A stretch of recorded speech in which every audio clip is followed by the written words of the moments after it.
La periodista de Catalunya Ràdio i TV3, Chantal Llavina, serà l'encarregada d'obrir divendres una nova edició del Fòrum 10 Comunicació, que proposa des de fa 29 anys l'emissora municipal del poble de Porreig i que durant 4 dies posarà de relleu el paper de la dona i els mitjans de comunicació, on també, com a la resta de feines, sovintegen els homes. En l'acte de presentació, Llavina no estarà sola. L'acompanyarà la directora general de Cultura de la Generalitat, Àngels Blasco, i l'alcalde de Porreig, Josep Maria Altarriba, sota el lema La revolució dels mitjans. El dimarts, dia 12, la periodista i degana del Col·legi de Periodistes de Catalunya, Neus Bonet, la presidenta de l'Institut de la Dona, Laura Martínez, i la presidenta de Dones Periodistes, Marta Corcoy, parlaran sobre els àmbits socials i professionals.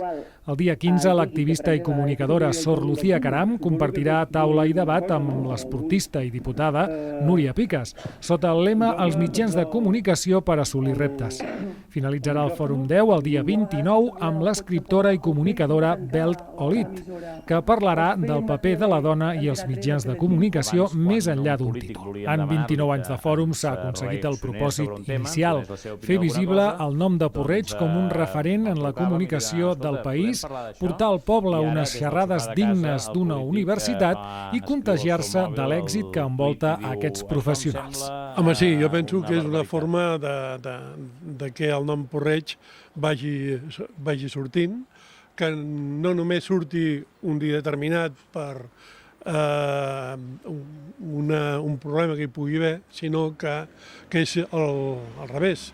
És un fet cultural, un fet que jo sempre ho dic, que és una aula universitària, són classes de la universitat que ens les porten a casa.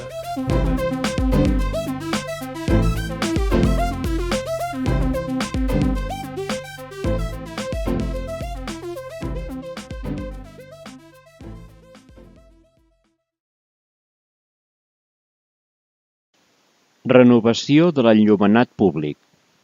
En el passat ple ordinari del 12 de novembre, en l'apartat de pregs i preguntes, el grup de Junts per Catalunya a l'oposició va denunciar l'existència de punts foscos i la poca il·luminació en general dels carrers de Porreig. Bé, jo em referiré al regidor d'Obres.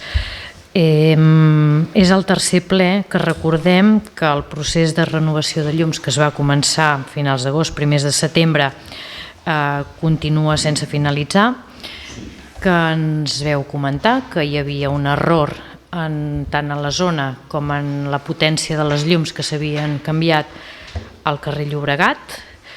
Continuem igual. Ha canviat l'hora. Aquella zona és no fosca al següent, sobretot a partir de les 6.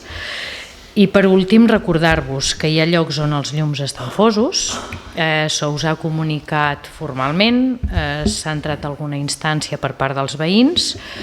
Entre les últimes cases abans del camp de futbol i les següents, on hi viuen 12 famílies, queda una zona absolutament cega, sense vorera, amb un llum fos des del principi que es va canviar l'enllumenat, amb un problema, entre altres, sobretot de seguretat. Ja no és una qüestió d'estètica o de voler més o menys llum, entenem que una mica s'ha de poder equilibrar l'eficiència energètica i la contaminació lumínica amb la seguretat i el confort de les persones, i en aquest cas pensem que està absolutament desequilibrat en aquests moments. Ens agradaria saber si els llums que estan fosos tenen una previsió, una data de resolució, i per altra banda, si el tema de canviar la potència de 40 a 60 també té un termini previst o una data. Hi ha diversos punts que el que fan és que o se n'hi ha de posar, i posar-n'hi vol dir si es posa una farola, si es posa un braç, si es posa una lira gran, etc. Què és el que ahir vam determinar, el dilluns, determinar cada un amb quina potència i com aniria, i és el que et puc dir.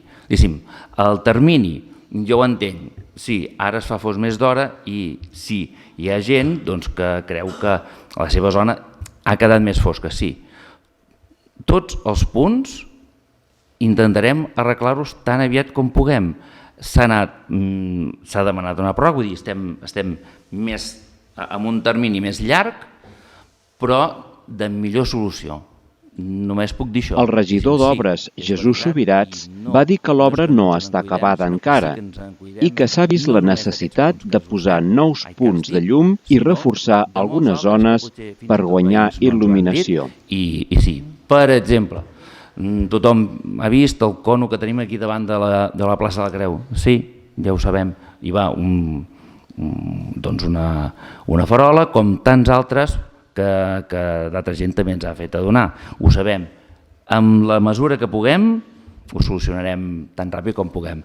Però que la totalitat dels punts quedaran solucionats. Espero que sí, que a la llarga o a la curta se solucionin, però també entenc que hi pot haver mesures importants i mesures urgents. En alguns llocs, la baixa altura dels fanals existents fa que la sensació sigui de poca llum, però la realitat és que els nous LEDs instal·lats donen els mateixos lúmens que les antigues bombetes de sodi.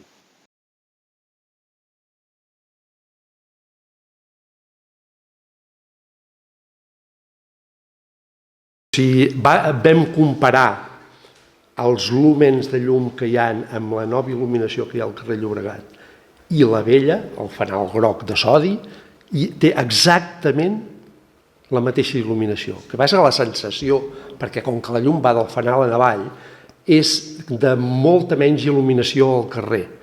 Però tècnicament, la llum que fan l'un i l'altre, l'un amb 160 watts i l'altre amb 60, és la mateixa, 50 lúmens a la zona de mesura. Per tant, una mica és la sensació que dona, excepte, ja no parlo dels punts foscos, que n'hi ha i s'hauran de solventar, però és més la sensació de manca d'il·luminació que no la realitat.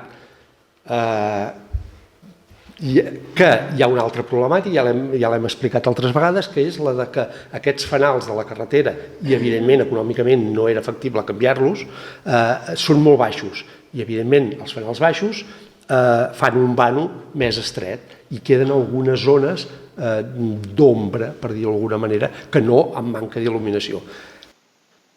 El canvi de totes les bombetes de l'enllumenat municipal de sodi a LEDs, que tenen un consum més baix, suposarà un gran estalvi energètic a mitjà termini.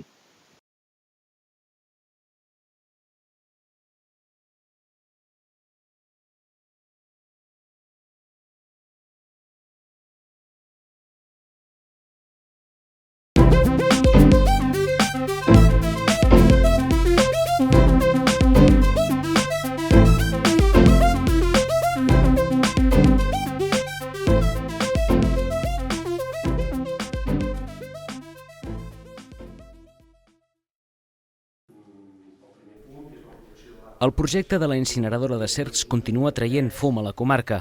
Aquest dimarts, el ple de l'Ajuntament de Puig-reig va portar a debat la moció presentada per l'equip de govern en nom de la plataforma antiincineradora, per la qual es demana posicionar el municipi en contra del projecte a través de 4 punts. Primer, manifestar el rebuig de l'Ajuntament de Puig-reig a la incineradora de residus industrials que es vol situar a l'antiga central tèrmica de Cercs. Segon, adherir formalment al municipi de Puig-reig a la plataforma antiincineradora de Cercs. Tercer, demanar al Departament de Territori i Sostenibilitat una moratòria en les autoritzacions de les plantes de nova creació, un pla de tancament de les incineradores actuals i l'aprovació d'una llei catalana de residu zero. Quart, traslladar els acords del Departament de Territori i Sostenibilitat al Consell Comarcal del Berguedà, a l'Ajuntament de Cercs i a la plataforma antiincineradora de Cercs, Puig-reig, 5 de novembre de 2019. I vull fer un aclariment, aquesta moció no és una moció pròpia, sinó que és una moció que s'està aprovant a molts ajuntaments, que és la proposada per la plataforma antiincineradora de Cercs. El grup de l'oposició, Junts per Catalunya Puig-reig, va demanar votar per separat els diferents punts de la moció en discrepar en alguns d'ells. La intenció del grup era votar en contra de l'adhesió a la plataforma, a favor de demanar una moratòria a la Generalitat sobre instal·lacions d'aquest tipus i abstenir-se en el rebuig al projecte d'incineradora. Des del primer paràgraf es dona per fet que la instal·lació d'aquesta incineradora de residus al poble de Cercs es posarà en marxa, sense cap condicionant o previ, sense saber encara si la Generalitat de Catalunya donarà el permís pertinent per començar el projecte.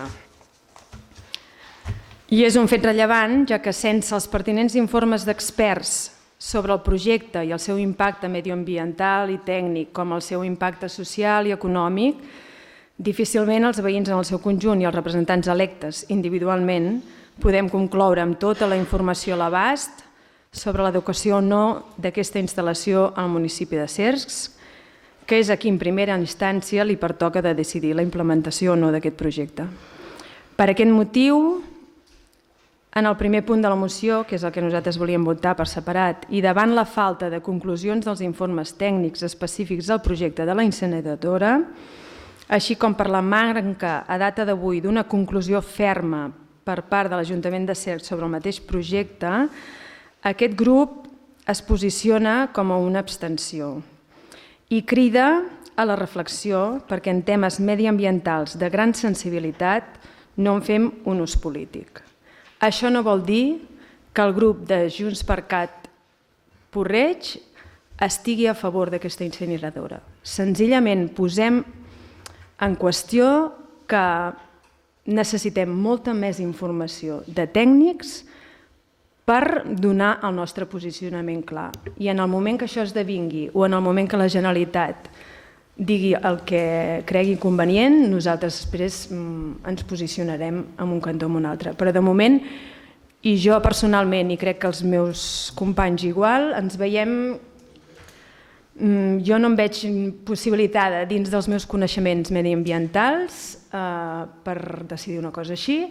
El debat va pujar de temperatura amb retrets cap a l'equip de govern per polititzar aquesta polèmica i cap a l'oposició per posar en perill la feina feta per posicionar el Berguedà com una comarca sostenible. L'estratègia berguedana, l'estratègia del Berguedà 2015-2020 i la que s'està gestant ara des de l'Agència de Desenvolupament del Berguedà parla molt clarament d'això, és un dels eixos fonamentals. Comarca verda, comarca turística, comarca basada en energies renovables, etc. Ho tenim claríssim que el Berguedà s'ha de desenvolupar cap a aquesta direcció, en aquest sentit.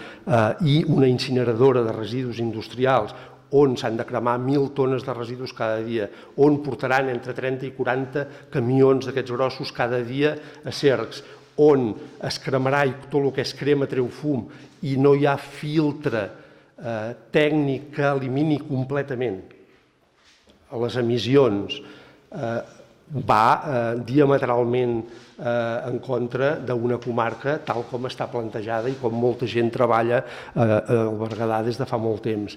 L'equip de govern no va voler facilitar la votació per separat dels punts de la moció, entenent que el text era el mateix que s'havia presentat a la resta de municipis del Berguedà, motiu pel qual el vot del grup de l'oposició va ser d'abstenció.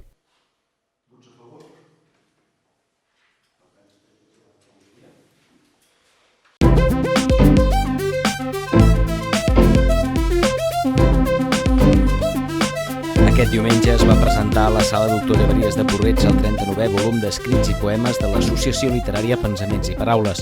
L'entitat, creada com a punt de trobada d'escriptors i poetes amateurs de Porreig l'any 1981, edita cada any des d'aleshores un llibre on es publiquen alguns dels poemes i escrits creats pels autors locals. La vetllada literària de presentació va congregar alguns dels autors col·laboradors en l'edició d'enguany i d'altres escriptors i poetes veterans membres del col·lectiu. Tot i que les edicions són de curta tirada, cal sumar molts esforços per mantenir ininterrompudament la publicació des de fa 39 anys. Tots sabeu que el Pensaments i Paraules fa 39 anys que dona voltes per aquest poble, per aquest i alguns exemplars molt lluny arriben. I m'agradaria que els que sou assidus a la compra del llibre aquest, doncs que animeu a gent a que en comprin també, perquè és una cosa tan senzilla com els 6 euros d'un llibret que pot fer que això continuï o que es vagi estructurant. Cada any el llibre presenta una temàtica diferent. Enguany, i sota el títol Vents de llibertat, els poemes i escrits evocaven totes les connotacions morals associades al concepte de llibertat, però especialment centrades en l'anhel d'independència política de la nació catalana. La bibliotecària del poble va aprofitar l'acte per recordar tots els volums editats disponibles a la Biblioteca de Puig-reig. Els que estimem la literatura només podem dir-vos que gràcies per aquest regal. Quina bellesa llegir-vos any rere any i encoratjar-vos a seguir treballant. I als lectors només desitjar-vos que aquestes lletres us escalfin al llarg hivern i que ben aviat arribi la primavera. Durant la presentació es va viure un moment de record per un dels poetes col·laboradors amb l'entitat, en Josep Vilà, desaparegut recentment. La seva vídua va recollir un ram de flors en memòria del difunt i es va llegir un vell poema del desaparegut poeta. Nit inquieta, inescrutable, olor d'encens, cant gregorià.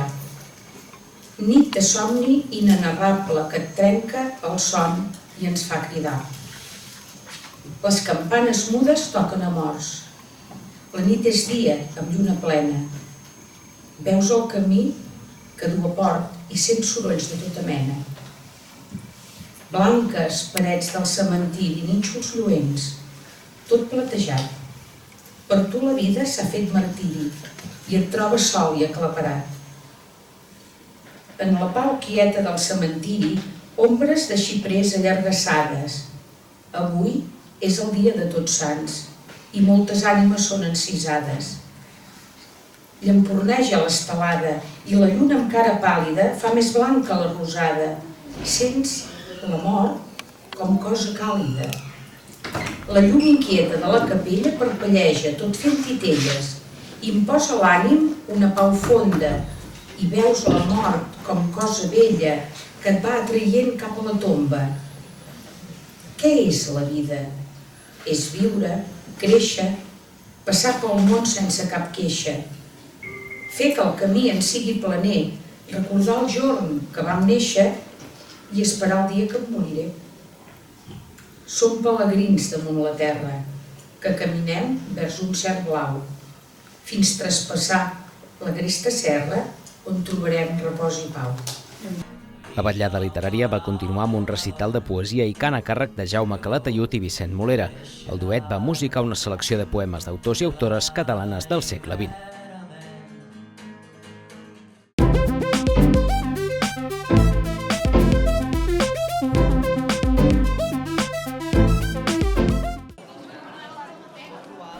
La Junta Electoral va obligar els organitzadors de la Fira de Sant Martí de Puig-reig a passar aquesta dissabte per la impossibilitat de tancar el trànsit als carrers Major i Llobregat, espais naturals del certamen des dels seus inicis.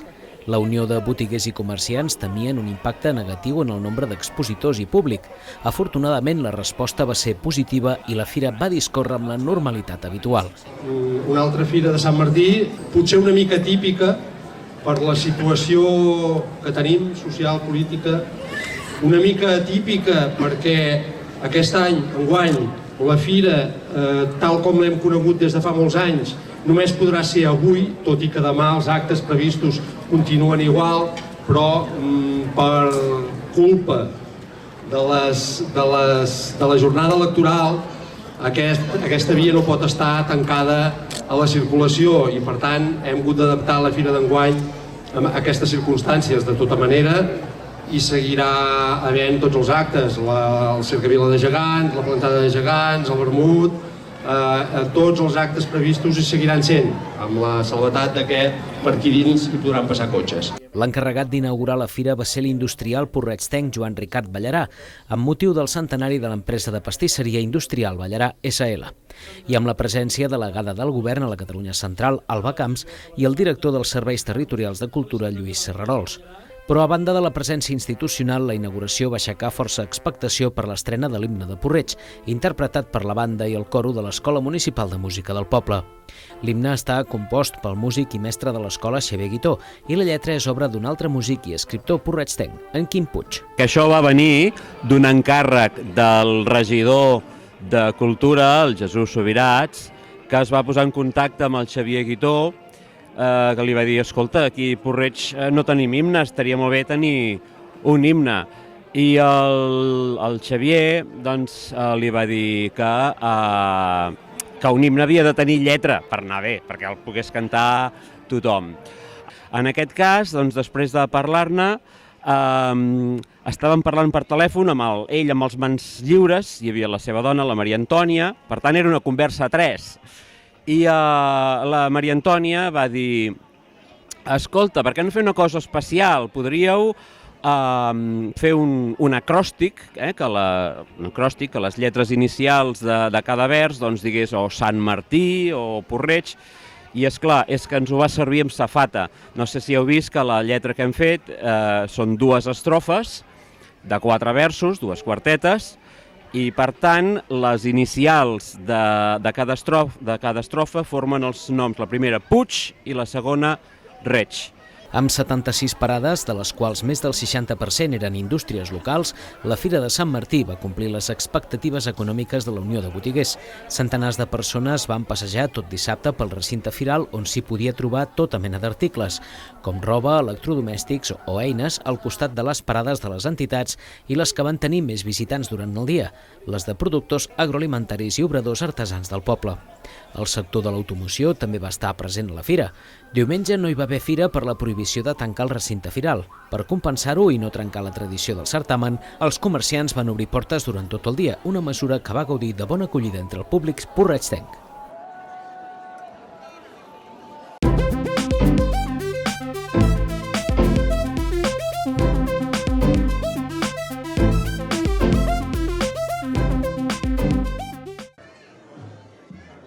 Un any més, Porreig va ser diumenge la capital del món geganter amb motiu de la tradicional trobada organitzada en el marc de la Fira de Sant Martí.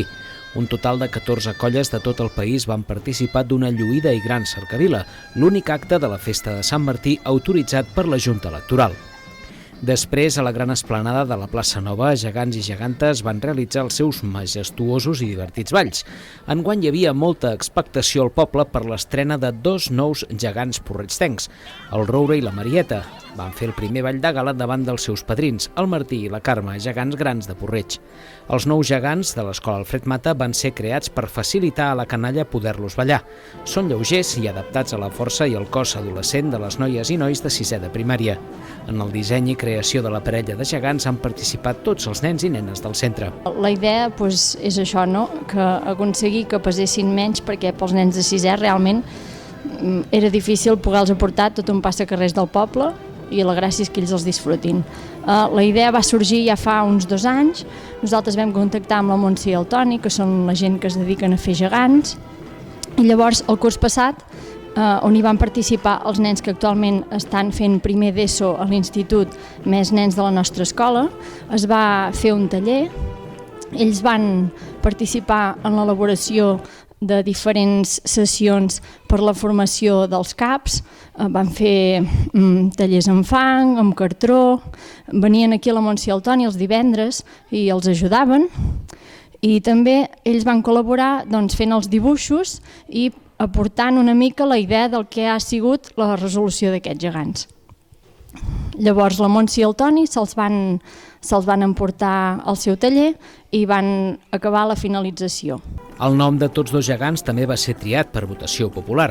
El Roure i la Marieta sumen els 4 gegants que ja tenia al centre, el Marçal, la Rita, el Guillem i la Caral, els quals continuaran apareixent en balls i trobades, però no en les cercaviles. Al ball d'estrena dels nous gegants van participar la resta de comparses del centre Alfred Mata i els capgrossos de l'escola Bressol Estel. A més dels gegants locals, a Porreig també van ballar les colles geganteres de l'Ametlla de Merola, d'Artés, de Balsareny, de Gironella, de Montmajor, de Navarcles, de Ripoll, de Sant Julià de Cerdanyola, de Sant Vicenç de Castellet i de Santpedor.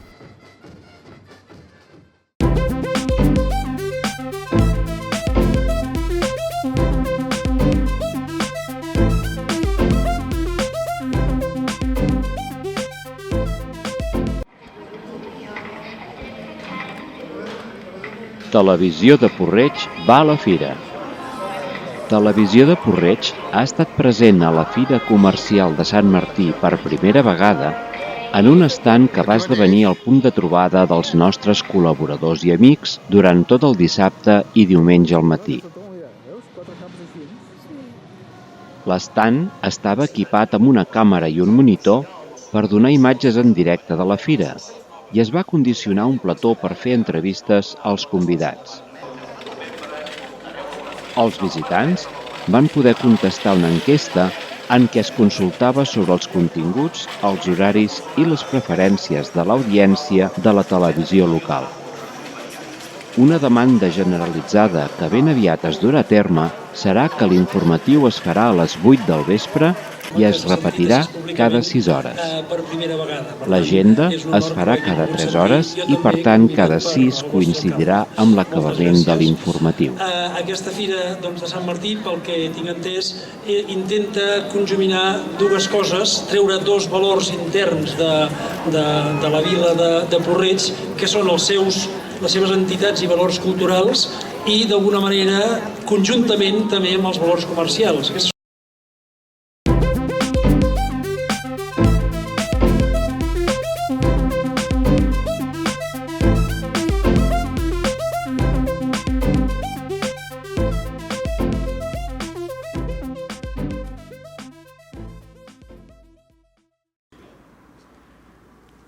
Entre la biblioteca i l'Institut de Porreig, l'Ajuntament ha ubicat el nou espai jove del poble.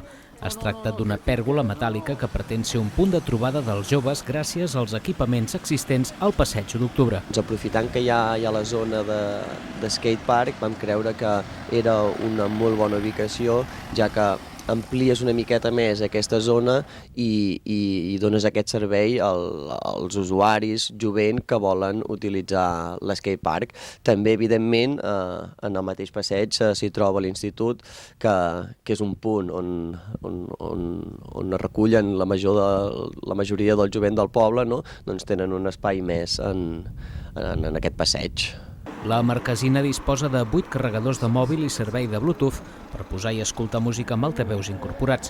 L'objectiu és oferir un espai dinàmic per a adolescents de 12 a 15 anys, usuaris del local de joves del poble. El nou espai pretén també complementar el local existent per cobrir altres necessitats del jovent. Ara mateix el municipi de Porreig té dos espais joves, podríem dir un interior i un exterior. L'espai jove interior, situat a la plaça de la Creu, des de principis del mes d'octubre va tornar a reobrir un altre any. Llavors segueix igual d'actiu que els altres anys. Aquest any els horaris són dilluns, dimecres, dijous i divendres, l'horari de 2:45 fins a 2:45 amb la dinamitzadora. Llavors, les activitats que realitzen en l'espai jove, doncs, primer de tot dir que aquestes activitats surten dels usuaris. A primers de mes el que acostumen a fer amb la dinamitzadora és dir què els agradaria fer durant aquest mes i llavors sí que hi ha una activitat, diguéssim, extraordinària, diguéssim, setmanal. Per exemple, aquest mes de novembre han fet les 4 activitats, serien un dia van fer cinema, un dia van fer slime, van pintar les ungles i també pintaran mandales. El nou espai jove és sostenible i autònom, obtenint l'energia gràcies a les plaques solars instal·lades al sostre.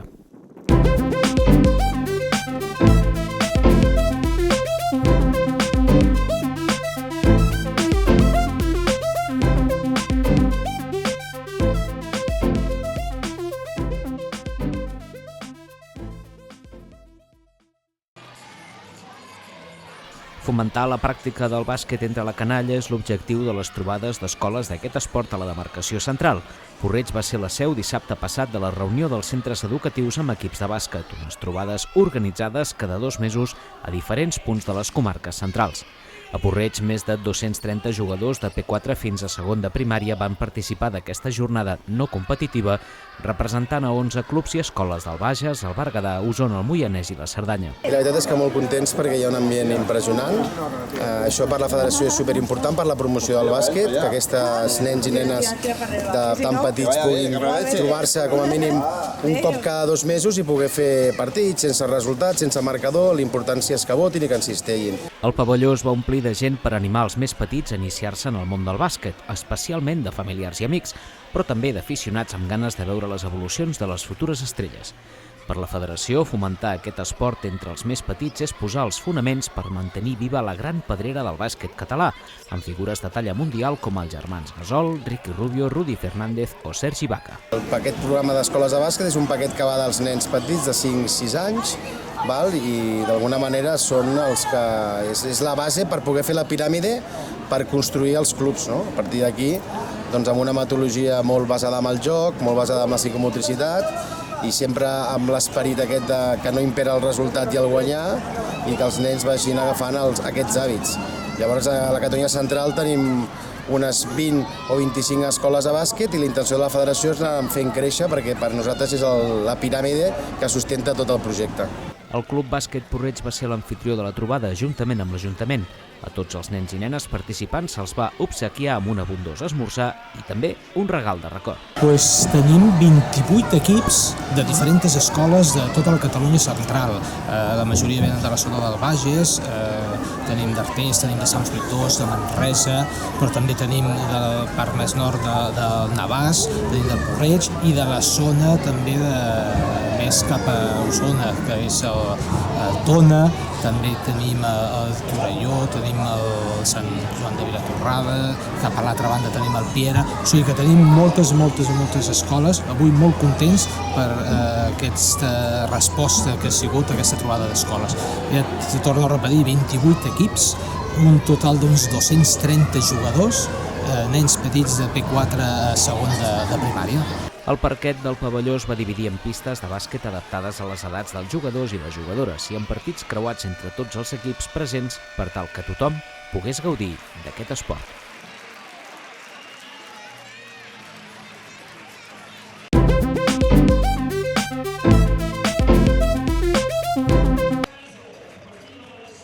Aquest dissabte, després d'una intensa matinal de bàsquet infantil, a Porreig no van deixar descansar les cistelles del pavelló gaire estona, perquè el mateix dia, a la tarda, es van presentar davant l'afició els equips del Club Bàsquet Porreig. Amb el pavelló a les fosques, jugadores i jugadors del club van anar sortint per equips a la pista central, mentre en una pantalla gegant es projectaven les fotografies de cadascun d'ells. L'entitat, renascuda l'any 2003, s'ha consolidat com un dels clubs més actius i amb més pedrera jove del bàsquet a la demarcació central. Enguany hi ha 86 jugadors i jugadores amb 8 equips de diferents categories formatives, des dels més petits de premini fins als sèniors. I molt contents perquè hem incrementat respecte a l'any passat. Actualment tenim 8 equips, 6 de federats, més una escola amb 14-15 nens i un altre equip que per falta d'un parell d'integrants venen a entrenar però no poden federar-se a la lliga regular. La Pedrera del Porreig s'ha posicionat a nivell comarcal com una de les més heterogènies del Berguedà, amb jugadores i jugadors provinents de Porreig mateix, Gironella, Casserres, Calbassacs, Navàs, Sagàs, Prats de Lluçanès, Berga i Viladomiu Nou.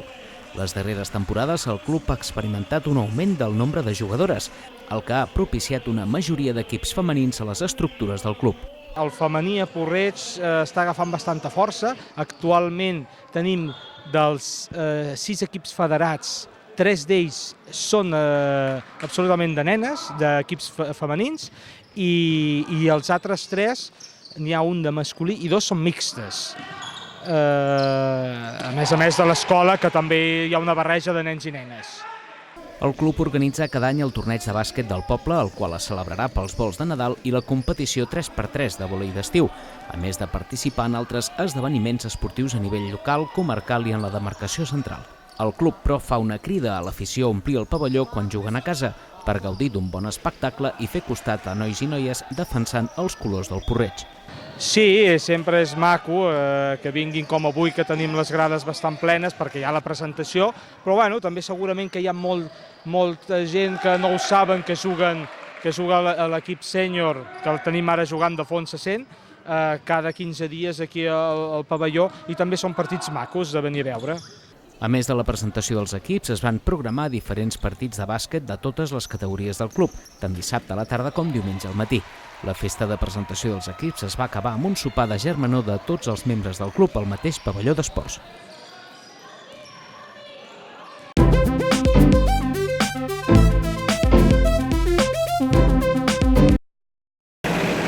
Nota informativa del Rally 2000 Viratges. El dissabte 23 de novembre farà pas pel municipi de Porreig la prova automobilística Rally 2000 Viratges, que tindrà la zona de reagrupament al Passeig de la Via, a la zona del davant de la plaça Nova. Aquest espai quedarà tancat a la circulació i tindrà restringit l'estacionament des de les 12 fins a les 23 hores del mateix dissabte. Encara que formi part del recorregut de la prova, el pas per dins del nucli urbà és recorregut obert i, per tant, els vehicles participants tenen totalment prohibit l'accés de velocitat i han de complir en tot moment el codi de circulació. Per tant, el pas dels participants no suposarà cap mena de risc per als ciutadans. Esperem que es respectin aquestes indicacions per tal que la prova es desenvolupi amb total normalitat i sense incidents. Gaudim de l'espectacle!